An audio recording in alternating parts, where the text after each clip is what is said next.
আসসালামু আলাইকুম। হ্যালো জনগণ, দেখতেছেন এই মুহূর্তে আমাদের সামনে একটি রাশিয়ান 3 ফেজ ডল স্টার্টার। এই স্টার্টারটির হলো যে একটা ফেজ কাজ করে না, মানে ফেজের যে 3টা কন্টাক্ট, একটা কন্টাক্ট ধরে না। এই যে সমস্যা হয়েছে, সেই সমস্যার সমাধানের জন্য আমরা কাজ করতেছি। আপনারা যারা রাশিয়ান ডল স্টারের কাজ শিখতে চান, এই ডল স্টারগুলো অনেক ভালো, আর এইগুলো দীর্ঘদিন টিকসই হয়। আপনারা মনোযোগ সহকারে দেখুন এবং কাজটি শিখুন কিভাবে কাজ করতে হয়। 3 ফেজের ভিতর একটি ফেজ পায় না, কি সমস্যা হয়েছে আমরা আসি, কাজ করতেছি, সাথে থাকবেন, ভিডিওটি দেখবেন।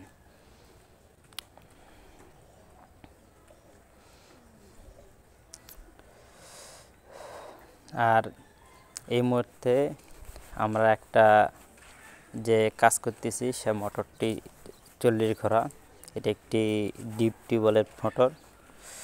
আর ওই যে 3 ফেজের যে 3টা পাত আছে, 3 দুগুণ 6টা, ওই পাতগুলা এই যে একটু খারাপ হয়ে গেছে, মানে গুলে পুড়ে যাওয়ার কারণে ঠিকমতো লাইন পাচ্ছিল না।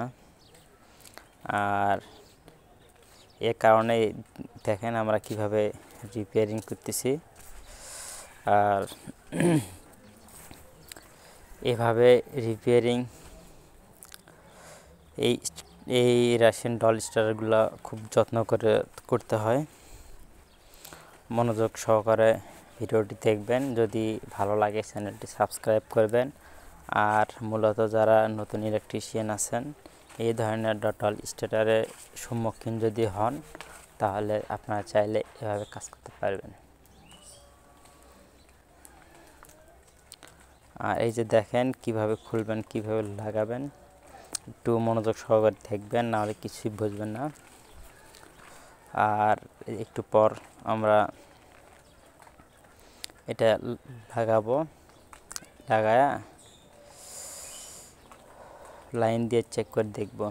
এই যে দেখেন এখানে অনেক মানে পুরো কালো হয়ে গেছে, অনেক কার্বন পড়ে গেছে। এই কার্বনগুলা আমরা পরিষ্কার করতেছি। যে 3টা লাইন আছে, 3 ফেজ 3টা লাইনই।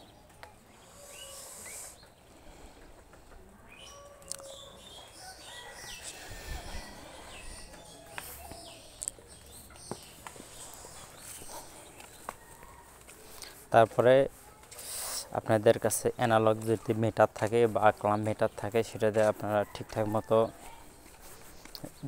মেপে দেখতে পারবেন যে লাইন সব ওকে আছে কি না। যাই হোক, যে যেটা ব্যবহার করে, আমরা মূলত ওই অ্যানালগ কাটা মিটারটা ব্যবহার করি। আর এই যে আমাদের কাজ সম্পূর্ণ হয়।